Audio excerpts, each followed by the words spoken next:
ദൈവത്തിൻ്റെ അതിപരിശുദ്ധ നാമം വാഴ്ത്തപ്പെടുമാറാട്ട്. കൃപയാൽ മിനിസ്ട്രിയുടെ ഒരു പുത്തൻ എപ്പിസോഡിലേക്ക് ഏവർക്കും സ്വാഗതം. ഇന്നത്തെ ചിന്താവിഷയമായിട്ട് നമുക്കൊരു വാക്യം വായിക്കാം. 1 കൊരിന്ത്യർ 4-ാം അധ്യായത്തിൻ്റെ 2-ാമത്തെ വാക്യം. ഗ്രഹവിചാരകന്മാരിൽ അന്വേഷിക്കുന്നതോ അവർ വിശ്വസ്തരായിരിക്കണം എന്നത്രേ. ആമേൻ, സ്തോത്രം. ഗ്രഹവിചാരകന്മാരിൽ അന്വേഷിക്കുന്നതോ അവർ വിശ്വസ്തനായിരിക്കണം എന്നത്രേ. ഹല്ലേലൂയ. നമുക്കറിയാം, കൊരിന്ത്യരിൽ ഈ ഭാഗം വായിക്കുമ്പോൾ നമ്മളുടെ ശരീരത്തെ ഒരു ഗ്രഹമായിട്ട് അല്ലെങ്കിൽ ഒരു ഭവനമായിട്ട് അല്ലെങ്കിൽ ഒരു ബിൽഡിംഗ് ആയിട്ട് നമ്മൾ ഒരു വട്ടം ഇതിനെപ്പറ്റി സംസാരിച്ചാണ്. ആമേൻ, സ്തോത്രം. അല്ലേ, നമ്മളെ ദൈവം ഒരു ബിൽഡിംഗ് ആയിട്ട് പണിയുവാൻ ഒരു ഗ്രഹം ഇവിടെ പറഞ്ഞെന്താണ്, ഗ്രഹവിചാരകന്മാർ. അതായത് ദൈവത്തിൻ്റെ മർമ്മങ്ങളുടെയും ദൈവം ഇനി ലോകത്ത് ചെയ്യാൻ പോകുന്ന ഓരോ കാര്യങ്ങളുടെയും വിചാരകന്മാരാക്കി അല്ലെങ്കിൽ അതിനുള്ള കാവൽക്കാരാക്കിയാണ് ദൈവം നമ്മളെ ഈ ലോകത്തേക്ക് അയച്ചിരിക്കുന്നത്. ഹല്ലേലൂയ, സ്തോത്രം. ഈ 1 കൊരിന്ത്യർ തന്നെ 3-ാം അധ്യായത്തിൽ വീണ്ടും പറയുന്നുണ്ട്, നിങ്ങൾ ദൈവത്തിൻ്റെ മന്ദിരമാണ്. ഹല്ലേലൂയ, സ്തോത്രം. അല്ലേ, ദൈവത്തിന് വേണ്ടി പണിതിരിക്കുന്ന ഒരു ബിൽഡിംഗ് ആണ് നമ്മൾ.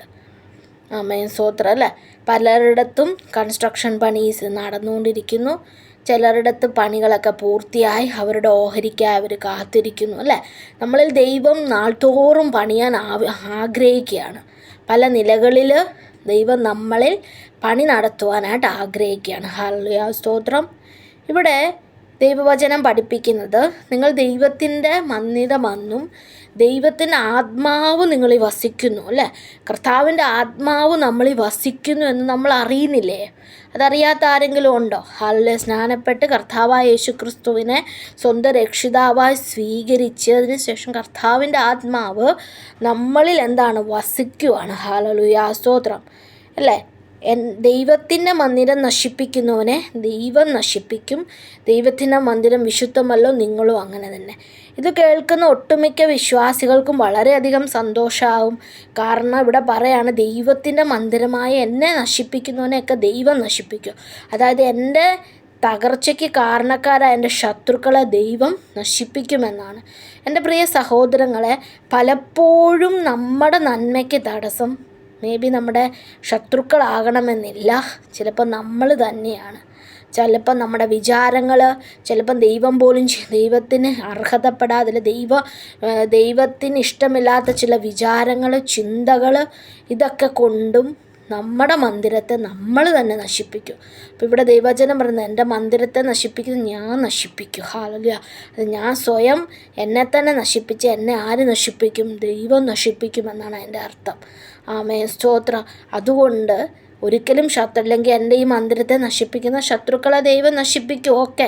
പക്ഷെ നമ്മൾ തനിയെ നമ്മളെ തന്നെ നശിപ്പിച്ചാൽ ചില ചിന്തകൾ, ഹല്ലേലൂയ, സ്തോത്രം, അല്ലേ, എപ്പോഴും നിരാശകൾ, പ്രതികൂലങ്ങൾ, ആമേൻ, സ്തോത്രം, എപ്പോഴും ദൈവത്തിന് ഇഷ്ടമില്ലാത്ത കാര്യങ്ങളിൽ ഏർപ്പെടുന്നത്, ഇതൊക്കെയും പരിശുദ്ധാത്മാവ് നമ്മുടെ ഉള്ളിൽ വസിക്കാതിരിക്കാനായിട്ടുള്ള അവസരങ്ങൾക്ക് കാരണമായേക്കാം. ഹല്ലേലൂയ, സ്തോത്രം. ഇന്ന് അതിലൊരു കാരണമാണ് വിശ്വസ്തതയില്ലായ്മ. ഇന്ന് ദൈവം പറയാണ്, ദൈവം ഗ്രഹവിചാരന്മാരെ അന്വേഷിക്കുന്നുണ്ട്. അല്ലെങ്കിൽ എന്താണ് അവരിൽ കൂടുതൽ അന്വേഷിക്കുന്നത് ദൈവത്തിന് വാണ്ടഡ് ആയിട്ടുള്ള ആൾക്കാർ വിശ്വസ്തനായിരിക്കണം. ആമേൻ, സ്തോത്രം. അല്ലേ, നമ്മളെല്ലാവരും നമ്മുടെ ഓഹരി വാങ്ങാൻ കർത്താവിൻ്റെ സന്നിധിയിൽ പോകുമ്പോൾ ദൈവത്തിന് ഒരു പാട്ട് ഇങ്ങനെ ഉണ്ടല്ലേ, വിശ്വസ്ത ദാസനെ എന്നൊരു വിളി കേൾക്കണം. അതാണ് ഈ ലോകത്തെ ഇവിടുത്തെ യജമാനന്മാർ നമ്മൾ എത്ര വിശ്വസ്തരെന്നെണ്ണിയാലും അവിശ്വസ്തരാന്നെണ്ണിയാലും സ്വർഗത്തിലെ പിതാവ് നിന്നെ വിശ്വസ്ത ദാസ എന്ന് അല്ല ദാസി എന്ന് നമ്മളെ വിളിക്കണമെങ്കിൽ നമ്മൾ എത്രമാത്രം വിശ്വസ്തരായി ലോകത്ത് പാർക്കണം. ആമേൻ. ദൈവം നമ്മളെ ഓരോ പ്രദേശങ്ങളിലേക്കും ഓരോ രാജ്യങ്ങളിലേക്ക് അയക്കുന്നത് ആ രാജ്യത്തിൻ്റെ കാവൽക്കാരായിട്ടാണ്. ആമേൻ, സ്തോത്രം. നമ്മളെ അല്ലെങ്കിൽ നമ്മുടെ സഭ ആ ദേശത്ത് ഒരു കാവലാണ്. ഹല്ലേലൂയ, സ്തോത്രം. അനേക കുഞ്ഞുങ്ങൾക്കൊരാശ്വാസമാണ് അത് നമ്മൾ ആദ്യം മനസ്സിലാക്കാൻ നമ്മളെ ദൈവം അതിനുള്ള വിചാരകന്മാരാക്കി നിർത്തിയിരിക്കുകയാണ്. ഹല്ലേലൂയ. അല്ല, എത്ര ശ്രേഷ്ഠമായ ഒരു പദവി ദൈവം നമ്മൾക്ക് അർഹതയില്ലാത്ത നമ്മൾക്ക് ഓരോരുത്തർക്കും ദൈവം തന്നു. ആമേൻ, സ്തോത്രം. അപ്പം വിശ്വസ്തരെയാണ് ദൈവത്തിന് ആവശ്യം. കർത്താവിൻ്റെ വചന ഇപ്രകാരം, അല്പത്തിൽ നീ വിശ്വസ്തൻ, അധികത്തിൽ ഞാൻ നിന്നെ. ദൈവം തന്നിരിക്കുന്ന ചെറുതോ വലുതോ ആയിട്ടുള്ള നിൻ്റെ കൃപാവരങ്ങളായിക്കൊള്ളട്ടെ, നിൻ്റെ ചിന്തകളായിക്കൊള്ളട്ടെ, അത് ദൈവനാമത്തിന് അനുഗ്രഹമാക്കി നീ തീർക്കണം. കാരണം കർത്താവ് ആഗ്രഹിക്കുന്നത് നിന്നിൽ തന്നിരിക്കുന്ന താലന്തുകൾ എന്ത് ചെയ്യണം, അത് ഇരട്ടിയാക്കണം. ആമേൻ, സ്തോത്രം.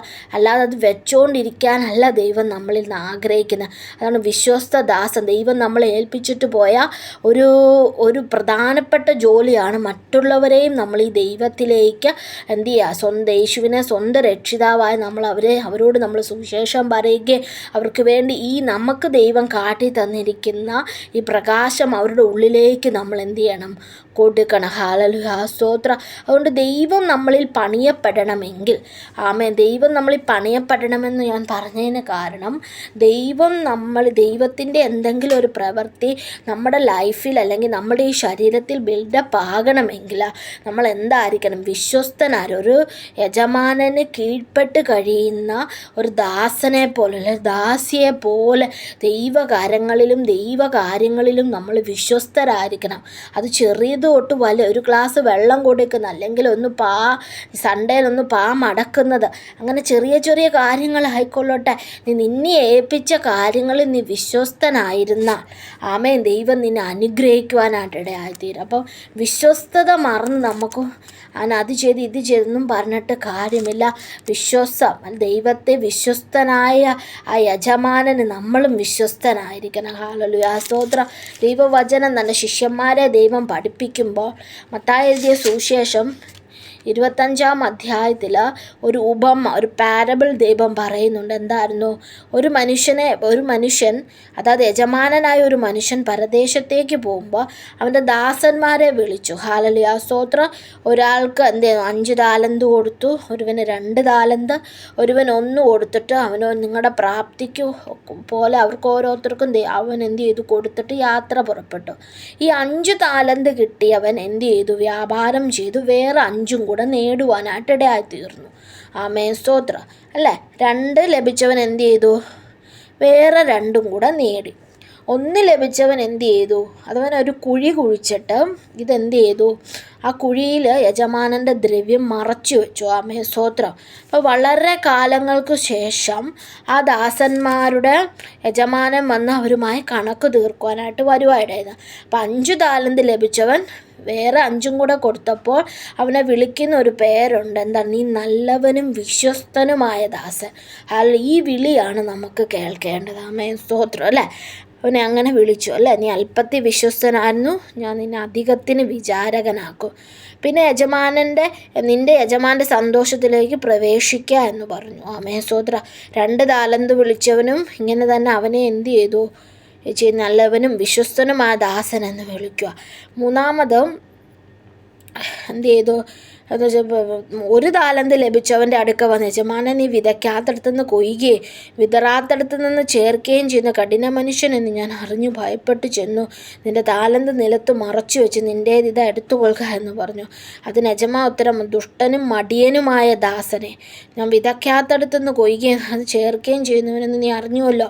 നീ എൻ്റെ ദ്രവ്യം പൊൻവാണിഫക്കാരെ ഏൽപ്പിക്കേണ്ടിയിരുന്നു, എന്നാൽ ഞാൻ വന്ന് എൻ്റേത് പലിശയോട് കൂടെ വാങ്ങിക്കൊള്ളുമായിരുന്നു. അപ്പോൾ ദൈവം ഇവർ ഈ ഉപമ പറയാൻ കാരണം, കർത്താവ് നിനക്ക് എന്തെങ്കിലും താലന്ത് തന്നാൽ അതിൽ 3-മത്തെ ദാസനെ പോലെ ഒരു കുഴിയിൽ കുഴിച്ച്, ആമേൻ, സ്തോത്രം, ദൈവം ഒരു വാക്ക് പറഞ്ഞ് അത് ഇരട്ടിച്ചോളുള്ളൂ. ഞാൻ എന്തിനാ പ്രവർത്തിക്കും, ദൈവം എനിക്ക് വേണ്ടി ചെയ്തോളും എന്നുള്ള ഇതിൽ നമ്മളതിനെ കുഴിച്ച് വെക്കുമ്പോൾ അവിടെ ആരും ഒരു ആത്മീകരമായ ബിൽഡപ്പ് ആകുന്നില്ല. ആമേൻ, സ്തോത്രം. നീ സ്വയം ആകുന്നില്ല, നിന്നിൽ നിന്ന് ആരും എന്ത് ചെയ്യത്തിലാവുന്നില്ല. പക്ഷേ 1-മത്തെ ആൾക്ക് 5 താലന്തും 2 താലന്തും കൊടുത്തവർ അത് അതിൻ്റെതായ ഇരട്ടിയിൽ അവരെന്ത് ചെയ്തു, അതിനെ വളർത്തിയെടുക്കാൻ തീരുമാനിച്ചു. അവരെ ദൈവം വിളിച്ചാണ് വിശ്വസ്തനും നല്ലവനുമായ ദാസനെ. ആമേൻ, സ്തോത്രം. മറ്റേ വ്യക്തിയെ ദൈവം വിളിച്ചെന്നാണ് മടിയനായവൻ. ഹല്ലേലൂയ, സ്തോത്രം. അല്ല, അപ്പോൾ ദൈവവചന ഉറുമ്പിനെ നോക്കി നിങ്ങൾ ബുദ്ധി പഠിക്കുക. അപ്പോൾ ഈ മടിയന്മാരായി തീരല്ലേ, വിശ്വസ്തരായി തീരണം. നമ്മളിൽ എന്തെങ്കിലും കാര്യങ്ങൾ ഏൽപ്പിച്ചിട്ടുണ്ടെങ്കിൽ നമ്മളത് മടി കൂടാതെ തക്കവണ്ണം എന്ത് ചെയ്യണം, മനുഷ്യരിലേക്ക് എത്തിക്കണം. അല്ലെങ്കിൽ നമുക്കറിയാം, നമ്മൾ ഇന്ന് പറയുന്ന ഒരു വാക്കുകൾ മറ്റുള്ള മുറിവേറ്റിരിക്കുന്ന കുഞ്ഞുങ്ങൾക്ക് അതൊരു ആശ്വാസമായി തീരട്ടെ. ആമേൻ, സ്തോത്രം. അപ്പം ഞാൻ ഇന്ന് പറയാനായിട്ട് അല്ലെങ്കിൽ ദൈവവചനത്തിൽ ശരണപ്പെട്ടത്, നീ എത്രമാത്രം വിശ്വസ്തതയുണ്ട് നിനക്ക് നിൻ്റെ ലൈഫിൽ. യേശുവിനോട് നിനക്ക് എന്തുമാത്രം വിശ്വസ്തതയുണ്ട്. ആമേൻ, സ്തോത്രം. ദൈവം നമുക്ക് തരുന്ന സമയങ്ങളിൽ അനേകർക്ക് വേണ്ടി പ്രാർത്ഥിപ്പാനും അനേകർക്ക് ആശ്വാസകരമായി തീരുവാനും ദൈവം നമ്മളിൽ നിന്ന് ആഗ്രഹിക്കുന്ന ചില താലന്തുകൾ പുറത്തെടുക്കണം. ആമേൻ, സ്തോത്രം.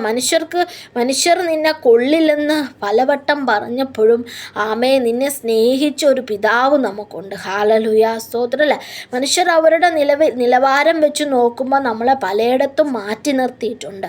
എങ്കിൽ എന്നെ കേൾക്കുന്ന പ്രിയ സഹോദരങ്ങളെ, ഇന്ന് പരിശുദ്ധാത്മാവ് നമ്മളെ നിന്ന് ആഗ്രഹിക്കുന്നത്, നീ ഒരു വിശ്വസ്തനായൊരു ദാസൻ, ലോകക്കാർക്കല്ല, നസ്രാനായ യേശുവിന് നീ വിശ്വസ്തനായൊരു ദാസനായിരിക്കണം.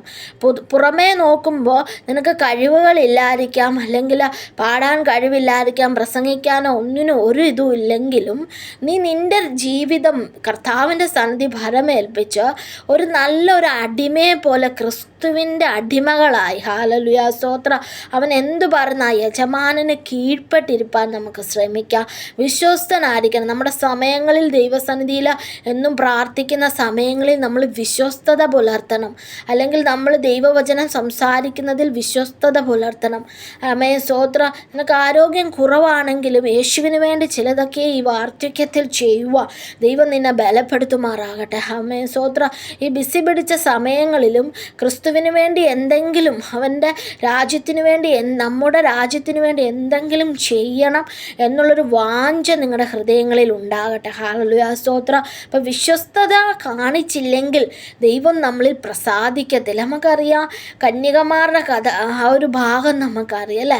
അവരെന്തെങ്കിലും ഉറങ്ങിപ്പോയവരുണ്ട്, എങ്കിലും വിശ്വസ്തയോടെ ഉണർന്നിരുന്നവരുടെ എണ്ണ കുറയാതെ വണ്ണ അവരെന്ത് ചെയ്തു, ആ യജമാനനെ സ്വീകരിപ്പാൻ ഒരുങ്ങിയെങ്കിൽ, എന്നെ കേൾക്കുന്ന പ്രിയ സഹോദരങ്ങളെ, കർത്താവിൻ്റെ വരവ് ഏറ്റവും അടുത്തിരിക്കിയാൽ നമ്മൾ വിശ്വസ്തതയുള്ള പൈതങ്ങളായി നമ്മൾ മാറേണ്ടത് അത്യാവശ്യമായതാണ്. ആമേൻ, സ്തോത്രം. അല്ലേ, പലവിധമായ നേട്ടങ്ങളും ലോകത്തിൻ്റെ മോഹങ്ങൾക്കും പിറകെ നീ ഓടുമ്പോൾ നിന്നെ നസ്രാനായ യേശു ഏൽപ്പിച്ചിട്ടുള്ള ചില പ്രവർത്തികളുണ്ട്, ചില ശുശ്രൂഷകളുണ്ട്. അത് നീ തന്നെ അതിനെ കുഴിച്ചു വെക്കണ ഒരവസ്ഥയാണെങ്കിൽ ഇന്ന് പരിശുദ്ധാത്മാവ് നമ്മളെ ഓരോരുത്തരും ഓർമ്മിപ്പിക്കുകയാണ്, നീ അങ്ങനെ ഇരിക്കേണ്ട മകളല്ല. ഹല്ലേലൂയ, സ്തോത്രം. അനേകർ നീ മൂലം ജീവിക്കേണ്ടത് ആവശ്യമാണ്. ആമേൻ, സ്തോത്രം. ഇനിയും ശുശ്രൂഷയിൽ എന്ത് ചെയ്യണം, അനേക സ്ഥലങ്ങളിൽ പോയിട്ട് ദൈവവചനം സംസാരിപ്പാൻ ദൈവം നിൻ്റെ അധരങ്ങളെ ബലപ്പെടുത്തുമാറാകട്ടെ. ആമേൻ, സ്തോത്രം. അല്ലേ, കുഴിച്ചിട്ട് അല്ലെങ്കിൽ ഒന്നിനും കൊള്ളില്ല അല്ലെങ്കിൽ അങ്ങനെ മാറി നിൽക്കേണ്ടവളല്ല. ദൈവത്തിൻ്റെ വചനം എന്താണ് ഇന്ന് സംസാരിക്കേണ്ടത്? ദൈവത്തിന് വിശ്വസ്തരായി നമുക്ക് മാറാം. കാരണം കർത്താവ്, നമ്മൾ അവിശ്വസ്തരായിരുന്നിട്ടും അവൻ എന്ത് ചെയ്യത്തില്ല, അവിശ്വസ്തനായിരിക്കാൻ കാരണം കർത്താവിന് തൻ്റെ സ്വഭാവത്തെ ത്യജിച്ച് കളയുവാൻ കഴിയാത്തതുപോലെ ഞാനും നീയും ദൈവവേലയിൽ വിശ്വസ്തരായി നമുക്ക് മാറാം. ഇന്നൊരു തീരുമാനം നമുക്ക് ഈ രാത്രിയിൽ എടുക്കാം. ദൈവം എന്നെ ഏൽപ്പിച്ചിരിക്കുന്ന ചെറുതായിക്കൊള്ളട്ടെ അല്ലെ വലുതായിക്കൊള്ളട്ടെ, എൻ്റെ കഴിവുകളെ ദൈവനാമത്തിന് പ്രയോജനമാക്കി നമുക്ക് മാറ്റാം. വിശ്വസ്ത ദാസനെ എന്നൊരു വിളി ദൈവത്തിൽ നമുക്ക് പ്രതീക്ഷിക്കാം. അതിനുവേണ്ടി ഈ നാളുകളിൽ നമ്മളിൽ നിന്ന് അന്വേഷിക്കുന്ന കർത്താവിൻ്റെ വചനം എന്താ, ഈ വിശ്വസ്തന്മാരെ അന്വേഷിക്കുകയാണ് ദൈവം. ഹല്ലേലൂയ. തൻ ചില കാര്യങ്ങളെ അവരെ ഫലമേൽപ്പിക്കാൻ, ചില കൃപാവരങ്ങൾ ഇനിയും കൊടുപ്പാൻ ദൈവശക്തനാണ്. ഹല്ലേലൂയ, സ്തോത്രം. അതുകൊണ്ട് ഈ വചനങ്ങളാൽ ദൈവം നമ്മളെ ഓരോരുത്തരെ അനുഗ്രഹിക്കുമാറാട്ടെ. കൃപയാൽ മിനിസ്റ്ററിയുടെ ഒരു പുത്തൻ എപ്പിസോഡുമായിട്ട് നമുക്ക് വീണ്ടും കാണാം. God bless you all.